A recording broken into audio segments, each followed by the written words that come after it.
Halo, assalamualaikum semua. Oke teman-teman, kembali lagi di channel saya Rifra Della Vega. Dan untuk video kali ini saya akan review produk dari alat inhalasi yaitu kompresor nebulizer. Dan di sini saya beli alat kompresornya merek Philips. Ini saya beli di aplikasi online seperti Shopee, Bukalapak, Tokopedia. Ini pasti ada ya teman-teman. Ini harganya 500.000. Ini awalnya saya beli ini karena anak saya itu batuk udah 2 minggu nggak sembuh-sembuh, dan kata dokter anak ini harus diinhalasi atau harus diuap. Dan setelah saya lihat untuk rujukannya ini 3 kali ya teman-teman. Kebayang nggak sih 1 kali diuap atau 1 kali inhalasi ini harganya 150.000. Berarti kalau 3 kali diuap di rumah sakit harganya sekitar 450.000. Itu belum termasuk ongkos dan juga parkir ya kalau misalkan kita transport ke rumah sakitnya. Jadi setelah saya lihat di aplikasi online, lalu saya ketik aja kompresor nebulizer, itu banyak ya teman-teman pilihannya. Ada berbagai macam harga juga. Ada yang mereknya Omron, Philips, dan juga merek lain. Harganya juga mulai dari 200.000 sampai dengan 500.000 rupiah. Tapi di sini saya beli merek Philips ini harganya 500.000 ya teman-teman. Saya waktu itu beli di Shopee. Dan kalau misalkan beli di apotik, harga kompresor ini harganya 750.000. Lumayan ya teman-teman, kalau beli di aplikasi online kita lebih menghemat 250.000. Dan ini dia isinya yang ada dalam kemasan ataupun dus dari Philips ini. Ini alat kompresornya ya teman-teman. Nanti ini untuk selangnya dimasukkan ke sini, dan ini tombol power. Simple aja cara penggunaannya, cukup dicolok lalu kita tekan tombol powernya. Oke. Selain itu di sini ada 2 alat uapnya. Ini untuk dewasa dan ini untuk anak-anak. Cara pasangnya tinggal di seperti ini ya. Dan ini untuk anak-anak, ini untuk dewasa. Juga ada 1 ini kayaknya untuk mulut deh. Ini misalkan untuk pasien, mungkin kayaknya untuk pasien sesak napas, caranya tinggal dihirup ke sini, dimasukkan ke mulut sini. Nah ini adalah selangnya untuk dimasukkan ke sini ya. Nanti selang ini dimasukkan ke sini. Dan ini adalah tempat obat atau untuk dimasukkan obat nebulizernya. Ini ya teman-teman, jadi alatnya gampang banget cara pakainya. Ini tinggal dimasukkan obatnya ke sini, lalu ditutup rapat, tinggal disambungkan seperti ini atau yang kecil atau yang dewasa seperti ini ya teman-teman. Jadi caranya ini gampang banget. Oh ya teman-teman, sebelum saya beli alat inhalasi ini, saya beli alat ini, cuman alatnya ini di rumah sakit ya. Ini harganya 80.000 waktu itu saya beli di rumah sakit. Tapi kalau di rumah sakit kita dapat 2 selang ya teman-teman, karena selang ataupun alat inhalasi tiap rumah sakit itu beda-beda. Ada yang pakai selang kecil seperti ini, dan ada juga pakai selang besar seperti ini ya. Cara penggunaannya sih sama aja, tinggal kita sambung. Tinggal kita sambung aja. Nah teman-teman, bedanya untuk alat inhalasi ini, untuk selangnya beda ya teman-teman antara kita beli untuk yang merek Philips ini dengan yang dari rumah sakit. Kalau untuk yang Philips ini seperti ini bentuknya, dan ini yang dari rumah sakit. Nah teman-teman, ini dia bedanya ya. Kalau untuk yang merek Philips dia nggak ada takarannya, sedangkan ini yang saya beli dari rumah sakit ataupun di apotik, ini ada takarannya 2 cc, 6 cc, dan ini 4 cc.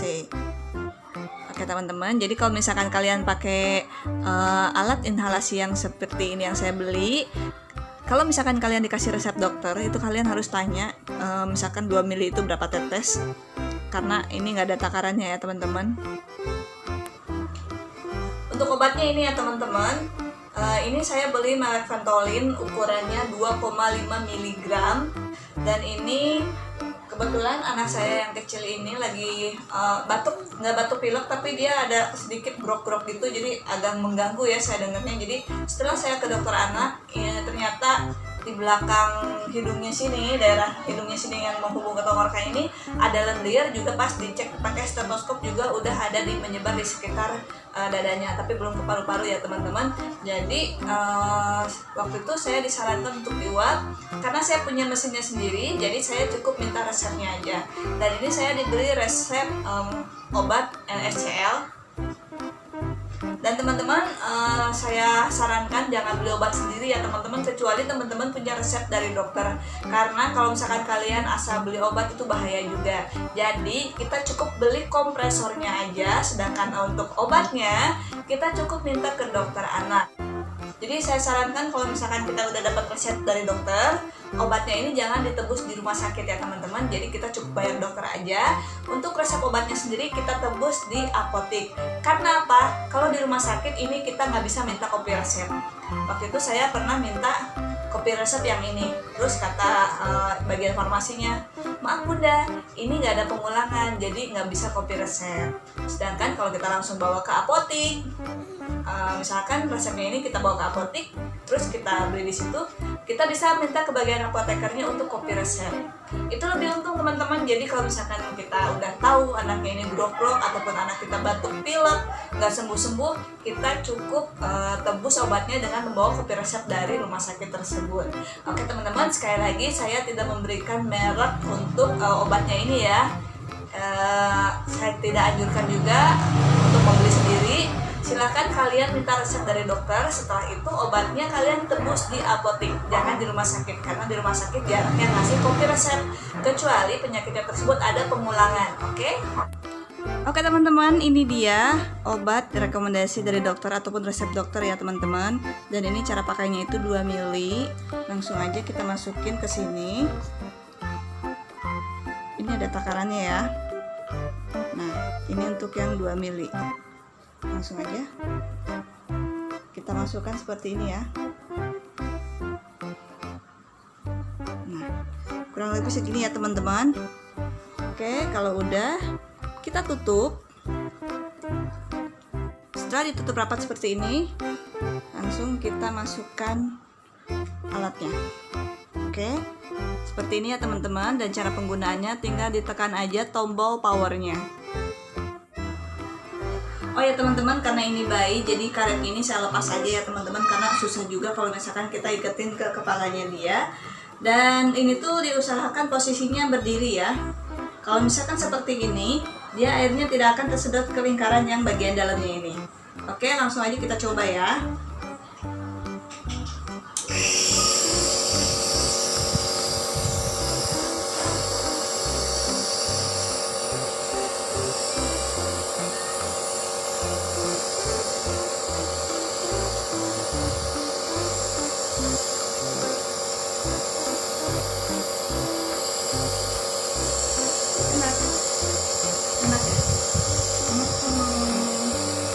Jadi dibuat dulu ya.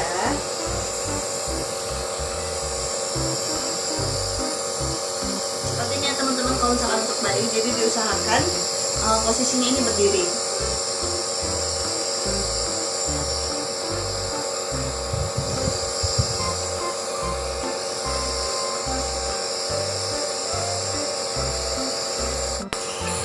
Oke teman-teman, kalau misalkan ini obatnya ini udah mau habis, biasanya uapnya udah gak keluar ya. Tapi di sini tuh ada nampung embun-embunnya ini di bagian atas, jadi bisa kita goyang-goyangin. Katanya udah habis ya, tinggal kita diginiin aja nih, keluar lagi.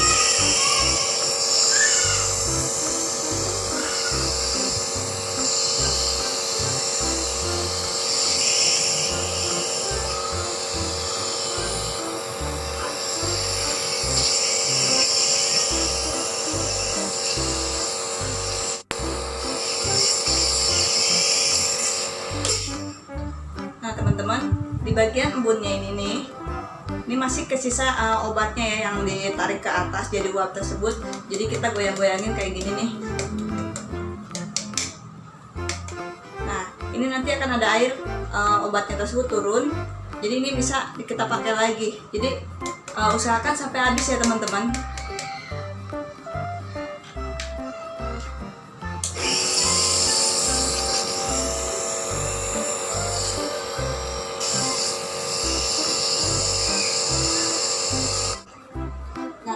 teman-teman, kalau misalkan di rumah sakit setelah diinhalasi itu biasanya anak kita tuh punggungnya ditepuk-tepuk seperti ini ya. Posisi tangan kita melengkung seperti ini, lalu kita tepuk-tepuk seperti ini. Ini kita tepuk-tepuk selama kurang lebih 5 menit.